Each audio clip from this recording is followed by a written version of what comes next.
Good morning बच्चों आज की अकाउंटेंसी की क्लास में रिटायरमेंट चैप्टर का लास्ट टॉपिक हम करने वाले हैं, जिसका थ्योरी का पार्ट जो है हमने लास्ट वीडियो में किया था। टॉपिक क्या है? Calculation of disease partners share in current years profit. माने अगर किसी पार्टनर की डेथ हो जाती है तो जिस भी पर्टिकुलर ईयर में उसकी डेथ हुई है, उसकी डेथ की डेट तक का जो भी हमारा प्रॉफिट होता है उसको हम करंट ईयर का प्रॉफिट बोलते हैं, इंटरवेनिंग पीरियड प्रॉफिट। क्या बोलते हैं? Intervening periods profit. मैंने लास्ट वीडियो में बच्चों आपको बताया था कि इंटरवेनिंग पीरियड क्या है। जो लास्ट बैलेंस शीट है उससे डेथ की डेट तक का जो पीरियड है उसको हमें इंटरवेनिंग पीरियड बोलते हैं। तो उस पीरियड का प्रॉफिट निकालना और उसमें उस डिसीज पार्टनर का शेयर निकालना, ये हमारा टॉपिक है। और लास्ट वीडियो में आपने देखा होगा बच्चों, हमने किया था कि दो तरह से जो है हम निकाल सकते हैं डिसीज पार्टनर्स का शेयर करंट ईयर के प्रॉफिट में। पहला हमारा है on the basis of time और दूसरा है on the basis of sale. On the basis of time में again we can classified this method into two sub methods. कौन कौन से हमारे? On the basis of last year profit, on the basis of average profit. फॉर्मूले मैंने आपको बता दिए थे। सेकंड जो हमारा था सेल के बेस पे था, उसमें एक ही मेथड हमारा हो सकता है। तो उसकी थ्योरी पार्ट हम कर चुके हैं, आपने उसको वीडियो को देख के अंडरस्टैंड कर लिया होगा। आज उसको और ज्यादा जो है अंडरस्टैंड करने के लिए हम उसकी इलस्ट्रेशन बच्चों आज की वीडियो में हम करने वाले हैं।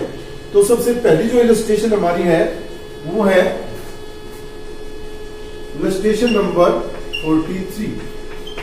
ये इलस्ट्रेशन हम देखते हैं एक बार क्या है।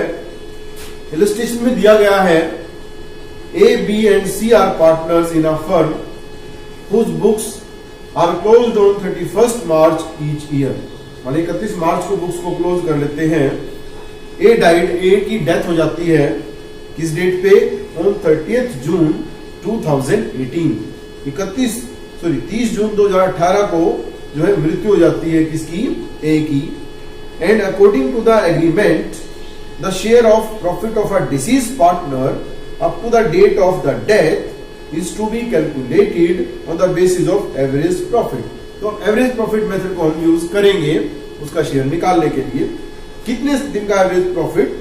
फॉर द लास्ट 5 years का हम एवरेज प्रॉफिट निकालेंगे। उसके लिए हमारे पास क्या गिवन है?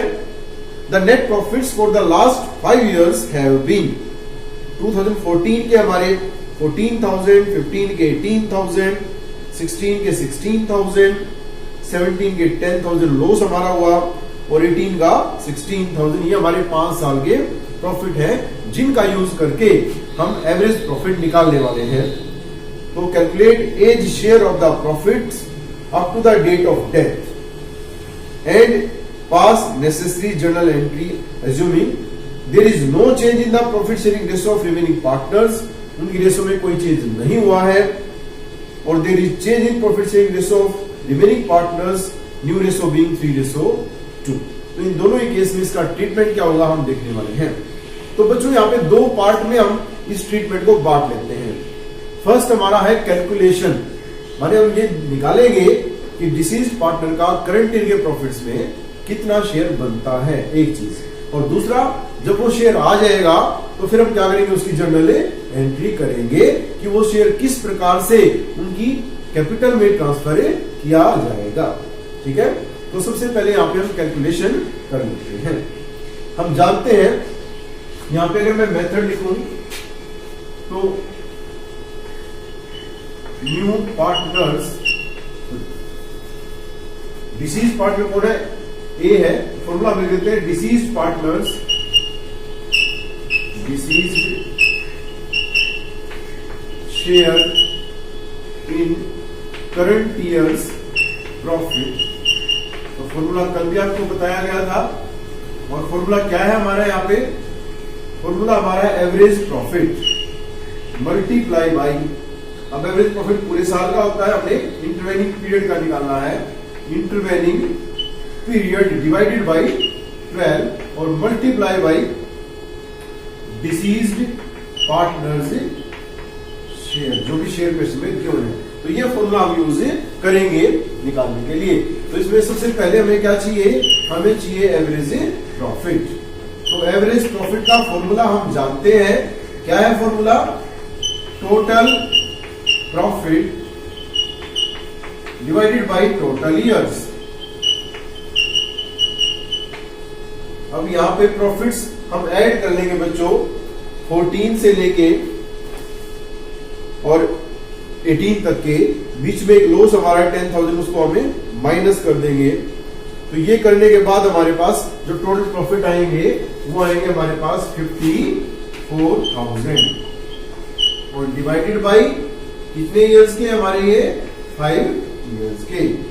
इसका मतलब हुआ कि ₹10,800 जो है वो हमारा क्या आ गया, एवरेज प्रॉफिट हमारा आ गया। ठीक है जी। अब दूसरी चीज क्या चाहिए हमें, वो हमें चाहिए इंटरवेनिंग पीरियड। अब वो कब से कब तक है बेटा, जब ईयर क्लोज हुआ था उससे लेकर उसकी जो पार्टनर की डेथ हुई है ए की, उसकी डेट तक। अब यहाँ पे हमारा 31 मार्च को ईयर हमारा एंड हुआ था और डेथ जो है की वो है 30 जून को, माने अप्रैल, मई और जून 3 मंथ्स जो हमारे हैं वो हमारा इंटरवेनिंग पीरियड है। 3 मंथ्स हमारा क्या है, इंटरवेनिंग पीरियड। अब इजीली जो है हम फॉर्मूले में रख के कैलकुलेट कर सकते हैं। तो कैलकुलेट करें तो एवरेज प्रॉफिट हमारा 10,800 मल्टीप्लाई बाई इंटरवेनिंग पीरियड हमारा 3 मंथ्स माने 3/12 और मल्टीप्लाई बाई यहां लिखा है मैंने डिसीज पार्टनर शेयर। अब डिसीज पार्टनर यहाँ पे ए है और ए का शेयर अगर हम देखें तो ए का शेयर कितना है, यहाँ पे क्वेश्चन में ए बी सी पार्टनर है, लेकिन क्वेश्चन में कहीं पे भी हमारी रेशो गिवन नहीं है। और आप सभी जानते हैं, आपने सेकंड चैप्टर में पढ़ा था rules applicable in the absence of partnership deed, कि अगर पार्टनर्स ने रेशो डिसाइड नहीं कर रखी है तो हम उसको इक्वल रेशो में प्रॉफिट लॉस को बांटेंगे। तो इक्वल रेशो हमारे ए बी सी 1:1:1, तो ए का कितना होगा 1/3, तो मल्टीप्लाई बाई 1/3।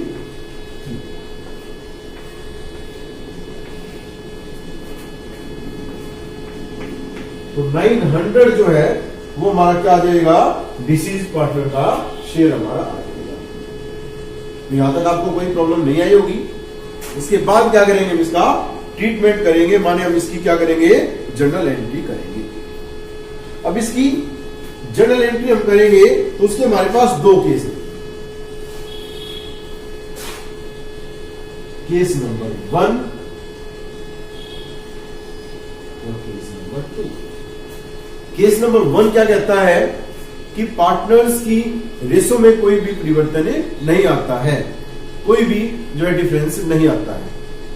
इसका क्या मतलब हुआ, देखिए आप एक चीज समझिए यहाँ पे कि आज की डेट पे जो भी 900 प्रॉफिट आया है, ये हमने रिटायरिंग पार्टनर को, सॉरी डिसीज पार्टनर को देना, माने ए को देना है।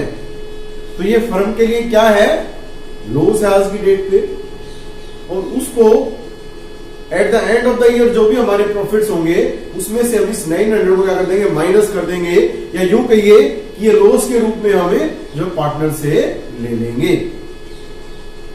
तो हम एंट्री क्या करेंगे, एंट्री हमारी होगी इसमें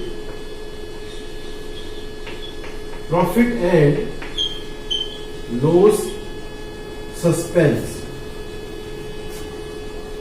अकाउंट डेबिट 900 और 2 किसको देना, हमने ए को देना है, तो 2 एज कैपिटल अकाउंट, ए की कैपिटल में हम डाल देंगे ₹900।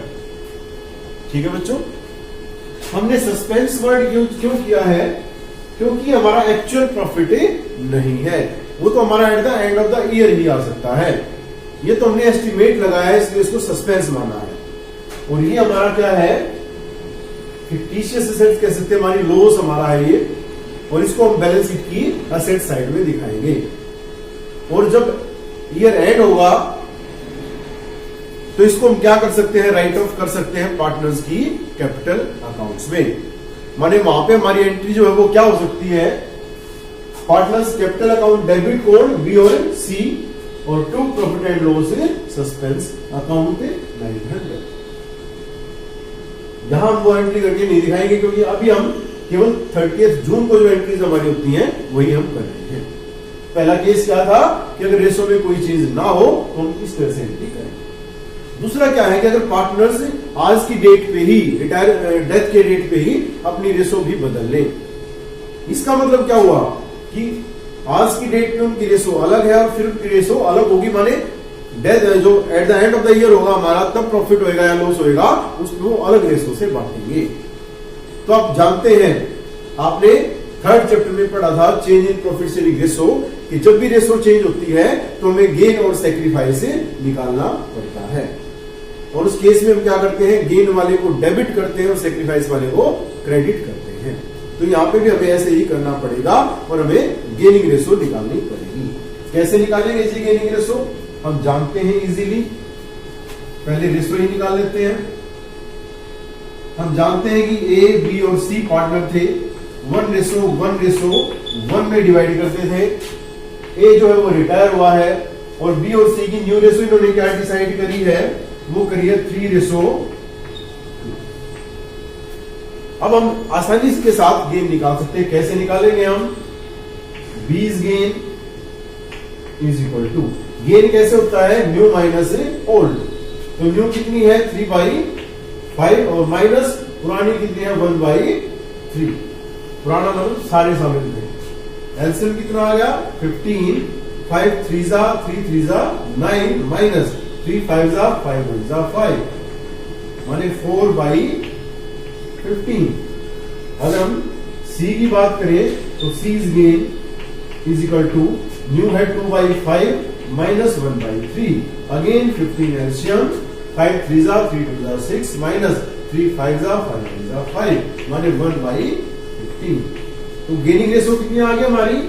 गेनिंग रेशो हमारी है 4:1। क्लियर है?